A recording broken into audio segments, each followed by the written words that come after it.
Baboons Africa और दक्षिण Asia में पाए जाने वाले एक बृहदाकार बंदर। ये प्रजाति का मूल शत्रु है सिंह, चीता इत्यादि मांसाहारी प्राणी। इसका शत्रु आकार में इससे बड़ा होता है, जिस कारण से दैहिक बल में उनसे लड़ पाना बबून्स के लिए असंभव होता है। पर फिर भी आज बबून्स बड़ी संख्याओं में देखने को मिलता है। इसका एक कारण है उनका अधिक संतान उत्पन्न करना और दूसरा कारण है अपने शत्रु के बच्चे को बड़ा ना होने देना। और इसीलिए बबून्स सिंह, बाघ, चीता इत्यादि के बच्चों को टारगेट करता है, उनको अपहरण करता है और फिर उनका राम नाम सत्य है कर दिया जाता है। इसे कहते हैं ना रहेगा बांस और ना बजेगी बांसुरी।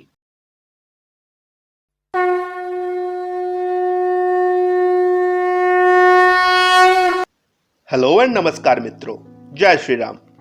मैं हूं शंख और आप सबका हार्दिक स्वागत है आपके अपने चैनल सनातनी शंख पे। हमने देखा कैसे बबून्स अपने शत्रु के परवर्ती प्रजन्मों को बड़ा ही नहीं होने देता। उनके बच्चों को टारगेट किया जाता है बबून्स के द्वारा। ना ही वो बच्चे बड़े होंगे और ना ही वो बबून्स का शिकार कर पाएंगे। कोई भी जाति के लिए शिशु उनका धरोहर माना जाता है, जो आगे जाके धर्म संस्कृति का धारक और वाहक बनता है और रक्षक भी बनता है। अगर किसी जाति को तलवार के बल से जीत पाना असंभव है या उस जाति को समाप्त करना असंभव होता है, तो दूसरा पद्धति या टैक्टिक्स अपनाया जाता है। इस पद्धति में शत्रु टारगेट करता है हमारे परवर्ती प्रजन्मों को, अर्थात हमारे संतानों को, और मनुष्य के साथ ये लड़ाई वैचारिक स्तर पे लड़ा जाता है। एक उदाहरण देता हूं। हम भारतवासी 190 साल अंग्रेजों के दास बन के गुजारे और अंग्रेजों के द्वारा प्रणीत मैकॉले शिक्षा ग्रहण करके हम अपने वैचारिक स्तर पे भी उनके दास बन चुके हैं। जब तक पाश्चात्य हमारे किसी विषय को स्वीकृति नहीं देता, तब तक हम उसको नहीं अपनाते। चाहे वो योग योगा बन के आया हो, हमारे वेद वेदा बन के आया हो, या वैदिक गणित वैदिक मैथमेटिक्स बन के आया हो, हम वैचारिक स्तर पे पाश्चात्य का दास बन चुके हैं। ठीक उसी प्रकार किसी जाति का परवर्ती प्रजन्म को अगर ब्रेन वॉश कर दिया जाए तो आधा युद्ध जीत लिया जाता है। जैसे अंग्रेजों द्वारा बनाए गए क्रिप्टो क्रिश्चियंस, जो सनातनी थे, मिशनरीज के जाल में फंसकर आज मतांतरण करके क्रिश्चियंस बन रहे हैं। ठीक उसी प्रकार से हमारे बच्चे इस्लामिस्ट्स एवं उनका सहायक सेकुलर्स के षड्यंत्र का शिकार हो रहे हैं अपने शिक्षा क्षेत्र में। और इसके लिए हम एक अति गुरुत्वपूर्ण विषय पे चर्चा कर रहे हैं, जिसका नाम है इस्लामाइजेशन ऑफ इंडियन एजुकेशन, अर्थात भारतीय शिक्षा का इस्लामीकरण। इसको एजुकेशन जिहाद या शिक्षा जिहाद भी कहा जाता है। और इसी कड़ी में हमने पूर्ववर्ती 2 वीडियो में अपन वर्सेस असलम और अभिमन्यु वर्सेस आदिल उदाहरण में यह समझने का प्रयत्न किया था कि कैसे हमारे छोटे छोटे बच्चों के उनके ही पाठ्य पुस्तक से ब्रेन वॉश करके ये जिहाद किया जा रहा है और कैसे इनको सनातन विरोधी बना के उनके मन में इस्लाम के बारे में सॉफ्ट कॉर्नर बनाया जा रहा है। अगर आपने हमारा प्रीवियस वीडियो मिस कर दिया है तो आप वो वीडियो अवश्य देखें। प्रीवियस वीडियो का लिंक ऊपर आई बटन में आपको मिल जाएगा। तो चलिए विलंब न करते हुए आज और एक प्रोपेगेंडा या षड्यंत्र का भांडाफोड़ करते हैं, जो हमारे बच्चों के पाठ्य पुस्तक से चल रहा है। अब आपके सामने सेकेंड स्टैंडर्ड या द्वितीय श्रेणी के छात्र का एक पाठ्य विषय प्रस्तुत किया गया है। यह घटना है केरल के पीस एजुकेशनल फाउंडेशन का। पीस एजुकेशनल फाउंडेशन अर्थात शांति शिक्षा संस्था, और इसका मैनेजिंग डायरेक्टर है MM अकबर, अर्थात शांति एवं शांतिदूत। आशा करता हूं आप अनुमान कर सकते हैं कि क्या होने वाला है। तो एक क्लास 2 के बच्चे को बोला जा रहा, suppose your best friend Adam या Susan has decided to become a Muslim, अर्थात एक 7 साल के बच्चे को बोला जा रहा, मान लो तुम्हारा प्रिय बंधु एडम या सुजैन ने मनस्थिर कर लिया है कि वो क्रिश्चियन से मुस्लिम बनेगा। Among the choices, what advice will you give? अर्थात नीचे दिए हुए ऑप्शंस में से कौन सा उपदेश तुम अपने बंधु जो मुसलमान बन रहा है उसको दोगे। देखते हैं कि क्या ऑप्शन दिया गया है। he or she has to change her name to Ahmed और सारा immediately। अर्थात तुम्हारे बंधु को तुरंत अपना नाम परिवर्तन करके अहमद या सारा कर लेना चाहिए। इसका अर्थ है तुम्हारे बंधु को अपना क्रिश्चियन नाम को तुरंत त्याग कर इस्लामिक नाम रखने होंगे। आगे लिखा है he or she is wearing a chain with a cross, need to remove it। अर्थात तुम्हारे बंधु क्रिश्चियनों के संकेत स्वरूप क्रॉस परिधान किया हुआ है जो इस्लामिक नियमों के अमान्य है या इस्लामिक नियम में हराम है, इसलिए उसे वो क्रॉस तुरंत उतार देना चाहिए। अब लिखा है लर्न द शहादा, अर्थात तुम अपने मित्र को शहादा सीखने के लिए बोलो। अब आपको शहादा क्या होता है बता देते हैं। ये एक इस्लामिक वाक्य है जिसमें वो लोग कहते हैं और साक्ष्य देते हैं कि केवल अल्लाह ही उपासना के अधिकारी है और मोहम्मद उस अल्लाह का शेष नबी या शेष संवाद प्रेरक है। यहाँ पे आपके बच्चों को इस्लाम सिखाया जा रहा है और वो भी पाठ्य पुस्तक से। आगे लिखा है कि run away from home as parents are not Muslim, अर्थात अपने मित्र को उसके घर से भाग जाने के लिए बोलो क्योंकि उसके पिता माता क्रिश्चियन है अर्थात अमुस्लिम यानी कि काफिर है। और लास्ट में लिखा है ईट हलाल चिकन, अर्थात हलाल चिकन खाने के लिए तुम्हारे मित्र को उपदेश करो।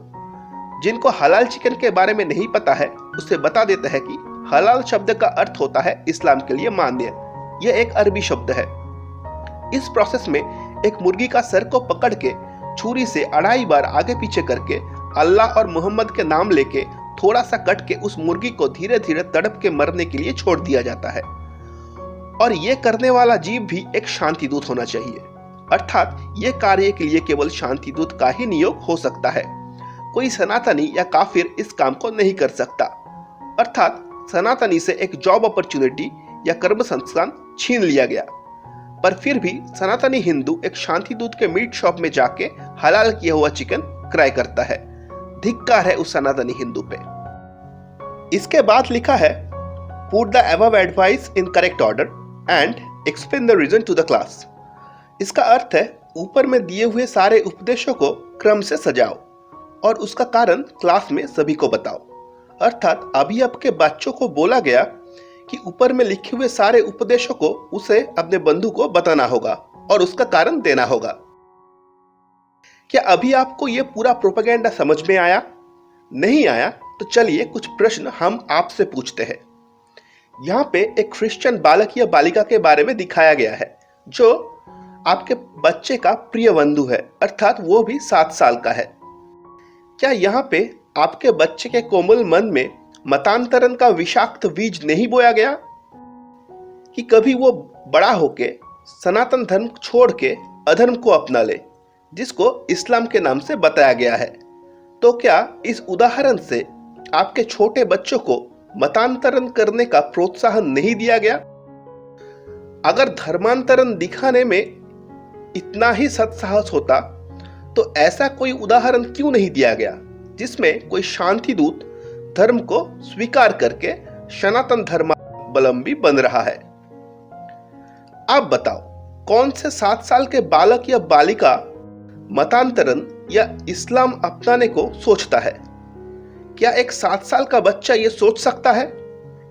क्या आपके बच्चे को एक अलग परिचय नहीं दिया जा रहा कि वो मुस्लिम नहीं है और उसका नाम मुस्लिमों जैसे नहीं है?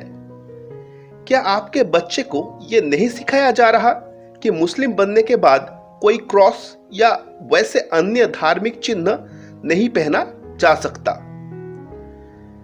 शहादा सीखने के माध्यम से क्या आपके बच्चे को इस्लाम प्रधान शिक्षा नहीं दिया जा रहा? क्या आपके बच्चों को यह नहीं सिखाया जा रहा कि केवल अल्लाह ही पूजने का अधिकारी है और कोई नहीं, और मोहम्मद उस अल्लाह का शेष नबी है? अब आप सोचो कि आपके श्री राम, श्री कृष्ण, महादेव, श्री दुर्गा देवी, श्री काली देवी, श्री लक्ष्मी देवी इत्यादि का क्या होगा? आपने पाठ्य पुस्तक में शहादा के बारे में जानने के बाद वो क्यों सनातनी देवी देवता या भगवान को पूजेगा? आपके बच्चे को अभी से इस्लाम के लिए अपने घर, पिता, माता इत्यादि को त्यागने का शिक्षा दिया जा रहा है यहाँ पे। आपके बच्चे को क्या हलाल हराम के बारे में नहीं पढ़ाया जा रहा? और क्या उनको नॉनवेज खाने के लिए प्रोत्साहन नहीं दिया जा रहा? क्या उनको हलाल मीट खाने के लिए ब्रेन वॉश नहीं किया जा रहा? क्या आपके संतान के पाठ्य पुस्तक के माध्यम से केवल 7 साल से ही उसको इस्लाम और इस्लामी शिक्षा नहीं दिया जा रहा? क्या उसको ब्रेन वॉश करके उसको शांतिदूत बनाने का चक्रांत उसके पाठ्य पुस्तक से नहीं हो रहा? इस विषय में अनेक संवाद पत्रों ने संवाद भी प्रकाश किया था। क्या आपको इस बारे में पता है? क्या आपको बिंदु मात्र भनक भी है कि कैसे शिक्षा के नाम पर आपके बच्चों का सनातन विरोधी ब्रेन वॉश किया जा रहा है? कैसे उनको शांतिदूत बनाने के लिए प्रेरित किया जा रहा है? और बेचारे आप तो अपने बच्चों को सनातनी शिक्षा देते ही नहीं, क्योंकि आपको तो सेकुलरिज्म या पंथ निरपेक्षता का कोष्ठकाठिन्य है। अब देखते हैं कि इस घृणित व्यापार में क्या एक्शन लिया गया। इस विषय में जब पीस एजुकेशन फाउंडेशन के मैनेजिंग डायरेक्टर MM अकबर को पूछा गया तो उसने इसका दोष एक पब्लिशर या प्रकाशनी के ऊपर मरते हुए अपने हाथ धो लिए। उसने ये कहा कि इस विषय में कुछ त्रुटि हुई है। यह पाठ्य पुस्तक मुंबई का एक प्रकाशनी संस्था बुरोज रियलाइजेशन ने छापा है। हमारे एकेडमिक काउंसिल ने उस अंश को ना छापने का अनुरोध किया था, परंतु प्रकाशनी ने पिछले साल के अनुरूप ही पाठ्य पुस्तक छापी और जिसके चलते ये अभी भी पाठ्य पुस्तक के भीतर है। हमने हमारे स्कूलों को यह निर्देश दिया है कि वो ये अंश ना पढ़ाए। वही घिसा पेटा उत्तर। परंतु मिथ्याचार करने के लिए भी थोड़ा सा बुद्धि का प्रयोजन होता है। जब इनको रंगे हाथों पकड़ लिया गया तो ये प्रकाशक के ऊपर दोष दे के कहने लगे कि प्रकाशक ने पिछले साल के पुस्तक ही छाप के दिया है, हमारे इसको हटाने का अनुरोध को ना सुनते हुए। परंतु इससे यह तो परिष्कार हो जाता है कि कैसे पूर्ववर्ती सालों में यही पाठ्य विषय हमारे छोटे छोटे बच्चों को पढ़ाया गया था और उनसे शांतिदूत बनने के लिए उनके ही पाठ्य पुस्तक से प्रोपेगेंडा किया गया था। अब आप लोग स्वयं विचार करें कि आपके बच्चों को इससे बचाने के लिए आप क्या करोगे। या तो आप उन्हें सनातन धर्म का शिक्षा दें, छोटे वयस से ही उनको रामायण, महाभारत, स्मृति, वेद आदि धर्म ग्रंथ का शिक्षा दें, उन्हें कट्टर सनातनी बनाएं, उनमें सनातनी संस्कार भरे। नहीं तो ऐसे सनातन विरोधी और विदेशी मजहबी शिक्षा देके उसे अधर्मी बनाएं। विचार आपके हाथ में है, धार्मिक या अधार्मिक सिद्धांत आपको लेना है और वो भी शीघ्र लेना है। अगर आपको ये वीडियो अच्छा लगा या कुछ नया जानने को मिला तो इसे अधिक से अधिक शेयर करें, लाइक एवं कमेंट्स के माध्यम से अपना प्रेम बरसाते रहिए। आपके इस चैनल को सब्सक्राइब करें और हर वीडियो का नोटिफिकेशन पाने के लिए बेल आइकन को अवश्य प्रेस करें। हम ऐसे वीडियो आपके लिए लाते रहेंगे। आज के लिए बस इतना ही। Thanks for watching. God bless you all. सत्य सनातन वैदिक धर्म की जय। नमस्कार।